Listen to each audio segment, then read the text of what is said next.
विधायक मैंने कहून ठन ठन पैसा ठन ठन धान बोलिकी ठन ठन धान आनले भी ठन ठन पैसा नहीं पड़वा।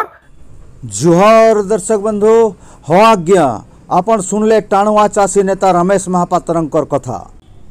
बढ़े चर्चा रे अच्छे ठन ठन शब्दटा किंतु होछे उल्टिया। पुला माठिया बिल बजई करी देखले ठन ठन करसी सेंते ठन ठन हो जिबा काए ठन ठन पुला माठिया बागिर। बरगढ़ कृषक संगठन माने मंडी मंडी बोली करी तदारक करुछन और देखुछन धान किना व्यवस्था। गत दिने पूर्वतन अर्थमंत्री पंचानन कानून गो मंडी व्यवस्था देखिकी कही जे वर्तमान बिल धान मंडी मिलर्स मानकर कब्जा रे अच्छे।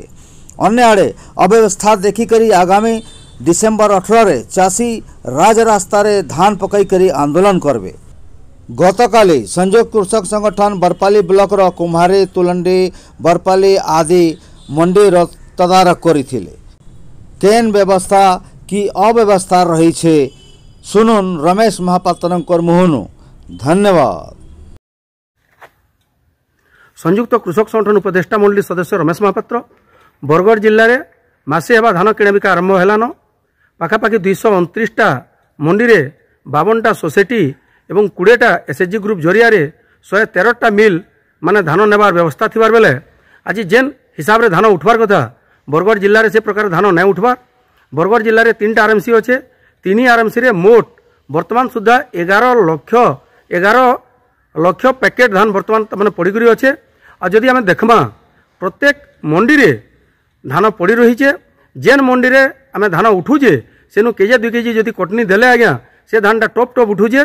जेनु कटनी चटनी नहीं देवार से जगह धान ठीक भाव में नहीं उठवार। जे प्रकृत रे चाषी है जे भल कर धान आईची से कटनी चटनी देवार मुड़े नाइन न कटनी चटनी देवार लगी वर्तमान सरकार गोटे विधि व्यवस्था बन देन जे एनालाइजर मेसीन अणाई। और बरगढ़ जिले में एनालाइजर मेसीन आनिकी चाषी मान को एंता हैरान एंता डराले ये चाषी मैंने मंडी के धान आनुते पहला पहला। एबे कृषक संगठन बहुत प्रयास कला परे एबे मंडी मान को धान आनुछन किंतु जेन धान गुड़िक आसुच्छे भी चाषी मान गोटे 2 केजी न काटले धान सुरुखुरु नहीं उठवार। आज आम बरपाली ब्लॉक रो सबुठार जेन बड़ मंडी बरपाली मंडी रे अछू देखुन गुटे भी धान इनु नाइन किंतु बाकी मंडी मान के जेन जगह चाषी मैंने धान आनुछन जदि देखबे मंडी रे पर्याप्त परिमाण धान पड़ी रही है।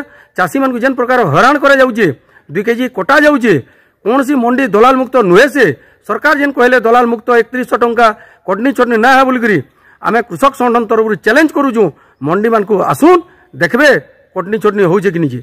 एवं गत वर्ष भी जेनता घिना बिका करुले आज्ञा सेमता घिना बिका होचे। गत वर्ष तुलन में वर्ष आहरी हैरान करुछन आहरी चाषी मान को निरुत्साहित करुछन। आम कहबार लगी चाहूँ मंडी रे जेन वर्तमान 11 ରୁ 12 लक्ष बस्ता धान जेन पड़ीचे सेटा जदि तुरंत नहीं उठवा एबा दिन दुर्बार आंदोलन नेबा आ जेन एफएक्यू ना रे आम एनालाइजर मेसीन पेडी क्लीनर आनिकी बरगढ़ चाषी मान को जेन हैरान और डराबार जेन वर्तमान सरकार जेन गोटे अभिनय करुछन ताके बर्दाश्त नहीं कराए आंदोलन हेबा दुर्बार आंदोलन हेबा। मंडी रे जेन धान पड़ीचे तुरंत जदि नहीं उठबे ताहेले भी आम आंदोलन करबार लगी वर्तमान सरकार के तो चेतावनी देइचु एवं सरकार को आह्वान करुचु जे मंडी मान को आसुन जेन मंत्री आसिक कहले बिना कटनी चटनी घिनुचु बोलिकी विधायक मैंने कहून ठन ठन पैसा ठन ठन धान बोलिकी ठन ठन धान आनले भी ठन ठन पैसा नहीं पड़वा। आम से आह्वान करुचु मंडी के आसुन मंडी परिदर्शन करुन और चाषीर उचित धान घिनबार व्यवस्था करूँ।